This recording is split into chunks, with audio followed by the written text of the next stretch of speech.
Most people think a lack of discipline is a character flaw, something weak and shameful, a trait some people simply have and others don't. That view is almost entirely wrong. What most people never realize is that discipline, in the way we usually think about it, actually works against how the human brain is built to function. This isn't a figure of speech. It's a neurobiological reality. The brain wasn't built to chase long-term goals, abstract ambitions, or heroic feats of self-control. It was built for one job: keeping you alive right now. Across millions of years, humans evolved to save energy, chase fast rewards, and dodge unnecessary effort whenever possible. In other words, your brain isn't rooting for you to hit the gym. It wants you on the couch, because that's the energy-efficient option. It doesn't want you writing or studying. It wants you scrolling, because the dopamine hits faster that way. None of this is a malfunction. It's just biology. The trouble is that the world we live in now expects the opposite. To succeed, we're told we need to be disciplined, productive, and consistent day after day. That expectation creates a built-in conflict. On one side sits a brain wired like a lazy hunter-gatherer. On the other sits a world demanding the focus and endurance of a machine. When someone tries to muscle their way into discipline through sheer willpower, they're essentially trying to overpower millions of years of evolutionary wiring with a few motivational one-liners. And it doesn't work. Not for long, anyway. James Clear, author of Atomic Habits, put his finger on one of the sharpest insights about human behavior. Real discipline isn't forced, it's engineered. The people who look the most disciplined aren't necessarily stronger-willed or more motivated than anyone else. They've simply built systems and environments that make the right choice, the easy choice, the automatic choice, the inevitable choice.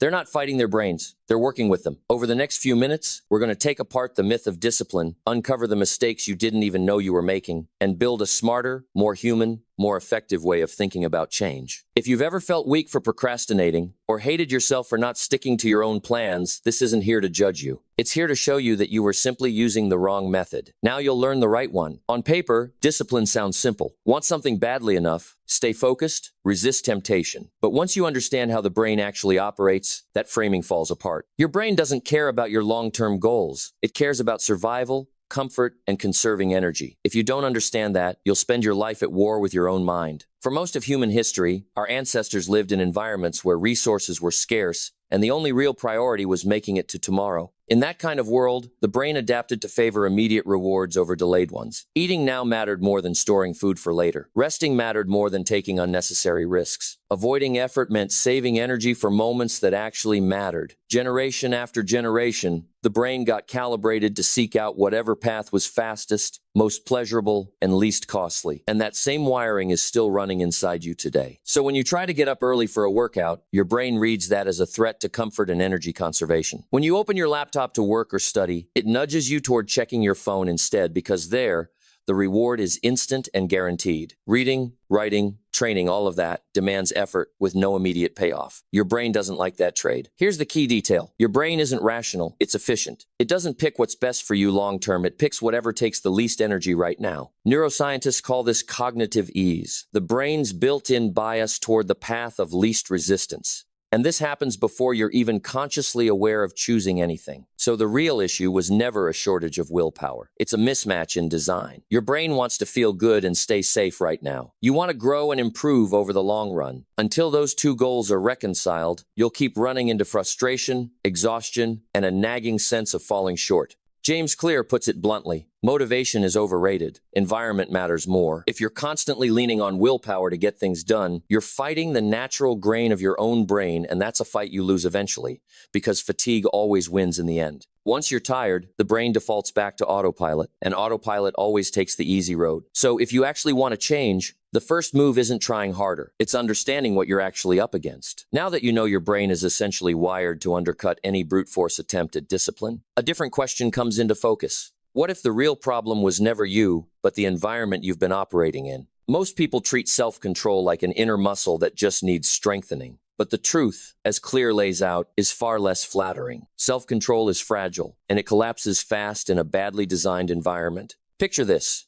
You decide to start working out. You're fired up, determined, ready for a new chapter. But when morning comes, your gym clothes are balled up at the bottom of a drawer, your shoes are buried in the trunk of your car, and it's cold outside. Meanwhile, the couch is 3 steps from your bed, your phone is already in your hand, and social media is a tap away. At that point, the choice isn't really between good and bad, it's between what's easy and visible versus what's hidden and effortful. And as we've established, the brain always leans toward less effort. That's the real problem. You're trying to change your behavior while keeping an environment that's quietly pushing you in the opposite direction. This is where Clear's concept of choice architecture comes in. The idea that human behavior is shaped by whatever is closest, most visible, and easiest to access. It's not about strength, it's about design. One study, Clear references, found that simply moving water bottles to the front of a cafeteria display instead of the back increased water consumption and cut soda sales, without any campaign or restriction involved. The only thing that changed was the environment. The good choice got easier, and once it did, the brain stopped resisting and just went along with it. Apply that logic to your own life. Want to read more? Leave the book on your bed, not tucked in a drawer. Want fewer phone distractions? Kill the notifications. Hide the device. Install a blocker. Want to actually work out in the morning? Lay your clothes out the night before, like setting a trap, except this time, the trap is for your own laziness. Because here's the real lesson. Discipline doesn't come from effort. It comes from preparation. Disciplined people aren't tougher than everyone else. They're just smarter about how they arrange their space, their rituals, their triggers. They understand that when the environment is set up right, good behavior becomes nearly automatic. They're not relying on motivation. They're building systems where doing the right thing takes less energy than doing the wrong thing. That's the whole trick. Stop depending on self-control. Start engineering your surroundings like you're the architect of your own mind. A behavior that takes conscious effort today can become second nature tomorrow if it's properly anchored to your environment. But there's a step beyond just clearing obstacles out of your space. What if you could hijack habits your brain already runs on autopilot? That's exactly what habit stacking does. It hacks your existing behavior loops and turns them into tools for building discipline. By this point, 2 hard truths should be clear. Your brain is biologically wired to avoid effort, and your environment shapes your behavior far more than sheer willpower ever could. But that raises a practical question. How do you actually turn desirable habits into automatic ones? How do you go from intention to execution without depending on motivation, which is notoriously unreliable? The answer is one of James Clear's most useful strategies: habit stacking. Your brain runs on habit loops made up of 3 parts: cue, routine, reward. And these loops are already running in you, whether you notice them or not. You brush your teeth the moment you wake up. You check your phone the second you sit on the couch. You make coffee as soon as you walk into the kitchen. These actions take no effort because they're already baked into your automatic behavior. Habit stacking takes that same principle and puts it to work. Instead of trying to build a brand new habit from nothing, you attach it to a habit that already exists. That way, you borrow a cue your brain already responds to and use it to plant a new behavior with far less resistance. For example, after brushing your teeth, meditate for 2 minutes. After making breakfast, write 1 line in a journal. After locking the front door, repeat a short, focused statement for the day. Over time, this creates a kind of neural pairing. Your brain starts linking the new action to the old one automatically. You're essentially hijacking an existing routine to smuggle in discipline. Why does this work so well? Because it removes the hardest part of any habit: starting. Starting an action takes far more mental energy than continuing one. Once you're moving, momentum carries you, and momentum, more than willpower, is what actually sustains behavior over time. That said, this method has rules. You can't just bolt any habit onto any other habit randomly. The new behavior needs to be small, something under 2 minutes.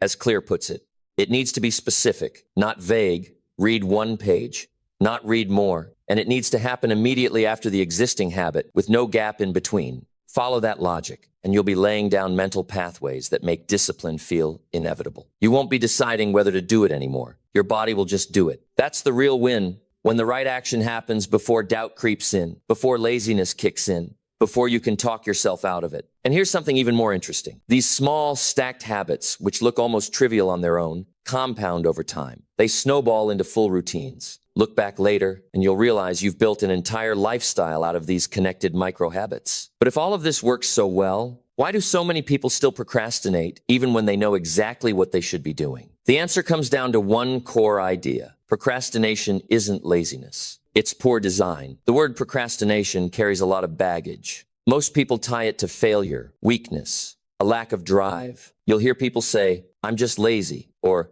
"I can't get my act together." But that story is badly mistaken, and worse, it's self-defeating. According to James Clear, Procrastination isn't a character defect or a laziness problem. It's a symptom, a signal that your environment, habits, and systems haven't been designed well. When you procrastinate, it's not because you don't want to act. It's because acting, given how your life is currently set up, demands too much effort, feels unappealing, and doesn't deliver an immediate payoff. As we've covered, your brain runs on quick rewards, which is exactly why it avoids tasks that feel hard, boring, slow, or vague in their benefit.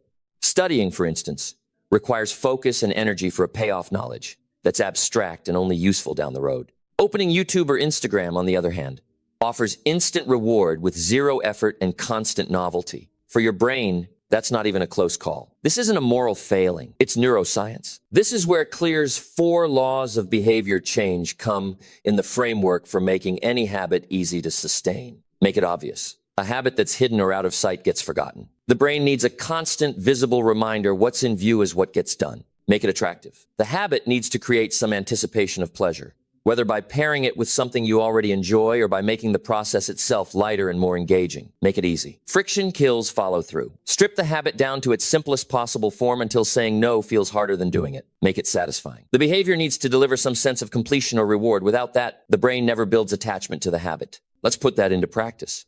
Imagine someone who wants to build a nightly study habit, but their setup looks like this. Study materials buried at the bottom of a bag, a cluttered desk, the TV blaring in the background, and a plan to study for a full hour straight with no breaks or way to track progress. The likely outcome? They end up on their phone, scrolling, feel guilty, try again the next night, and fail again. Now picture the same habit reshaped using the 4 laws. The study materials are already open on the table, obvious. They start with a favorite drink or some relaxing music attractive. They commit to just 5 minutes with a simple goal, easy. When they're done, they log their progress and reward themselves with something small, like an episode of a show satisfying. The person hasn't become a fundamentally different person. They've simply redesigned the system around the behavior. Discipline turns out to be an illusion when the system is broken, and a natural byproduct when the system is built well. Seen this way, procrastination stops being some mysterious personal failing and becomes a diagnostic tool. Every time you're avoiding something, ask, is this obvious? Is it even a little attractive? Is it easy to start? Does it deliver any reward? If the answer is no to any of those, you've got a design problem, not a discipline problem. And here's the interesting part. Once you start applying these principles consistently, procrastination tends to fade almost on its own. You stop having to force yourself into action. It just starts happening. The behavior flows. At this point, you might be thinking, this all makes sense, but I still don't actually enjoy any of this. I still hate getting up early. I still can't stand writing, studying, or training. So here's the question worth sitting with. What if you never needed to enjoy discipline in order to become disciplined? There's a popular but pretty misleading idea floating around productivity culture, that you need to love the process to become disciplined. You've probably heard lines like, fall in love with the routine, or do what you love and you'll never work a day in your life. It sounds inspiring. It's also false and honestly discouraging for anyone trying to climb out of a rut. Here's the less flattering, more useful truth. You don't need to like discipline. You just need to make it inevitable. The most consistently productive people don't wake up every day thrilled to do what needs doing. They're not excited about every task, and they don't have some bottomless well of energy for maintaining healthy habits. What they do have is a structure that ensures the right actions happen even on the days they don't feel like it. That distinction changes everything. Say you want to build a morning running habit. You might even have solid reasons: health, energy, discipline itself. But 9 mornings out of 10, you'll wake up with zero desire to do it. Your body will want more sleep. Your mind will start generating excuses. It'll be too cold, too hot, too wet outside. You'll think today's just not the day, and the habit quietly dies again. Now picture a different setup. The night before, you lay your running shoes and clothes right beside your bed. You put your phone alarm across the room, forcing yourself up to shut it off. You cue up a high-energy playlist that starts the second the alarm goes off. A running partner is waiting for you on the corner at 6:30 a.m. You already know the route, and you've got a light breakfast prepped for afterward. In this version, running hasn't become more fun. It's just as demanding as before, but you've stripped away so much friction and stacked so much structure around it that running has effectively become the easiest option available. The decision got made before your desire or lack of it even had a chance to weigh in. That's what disciplined people actually do. They don't wait to feel like it. They build systems that keep working even on the bad days. And here's the deeper point. Your goal was never to fall in love with discipline. Your goal is to make the important behaviors so automatic, so woven into your routine, that doing them takes less effort than skipping them. That's the real line between living at the mercy of motivation and living inside a system. In the world of motivation, everything hinges on your mood and momentary drive. In the world of systems, action becomes the default, the only logical move. Which brings us to a final, deeper layer that ties all of this together. Discipline isn't the end goal. It's a reflection of who you actually believe yourself to be. After everything we've covered, one thing becomes clear. What we call discipline isn't some innate gift or rare talent reserved for a select few. It's a side effect, a natural byproduct of a well-built system, an intentional environment, and a solid sense of identity. When all three line up, acting discipline stops being a constant struggle and just becomes your new baseline. But there's a deeper layer still. No change in habits, routines, or behavior sticks for long unless it's paired with a shift in how you see yourself. That's the real core of transformation. James Clear argues that the deepest level of behavior change isn't about what you want to achieve, it's about who you decide to become. Identity shapes habits, and habits reinforce identity. It's a loop. If you want to be a disciplined person, you have to start acting like someone who already believes they are one. Every small daily decision training, even when you don't feel like it, choosing to read instead of scrolling, showing up for even 2 minutes is a vote cast toward a new identity. Each time, you're telling yourself, I'm the kind of person who follows through. That belief is more powerful than any motivational speech, technique, or elaborate plan, because you're not just changing your actions, you're becoming someone different. And once identity shifts, behavior naturally follows. So real discipline was never the finish line. It's simply the reflection of a mind that's learned to play the right game, someone who stopped fighting their own brain and started designing the path of least resistance toward the right behavior. Someone who understands they don't need to win through force, they just need to win through structure. If you've made it this far, you're standing at an actual choice. You can keep blaming yourself for not being strong enough. Or you can start today building the environment, the habits, and the identity that make discipline feel inevitable. Stop waiting on motivation. Stop punishing yourself for not having infinite willpower. You don't need to be perfect. You just need to be consistent enough to let the system carry the weight for you. So, what's the first habit you're going to redesign starting today?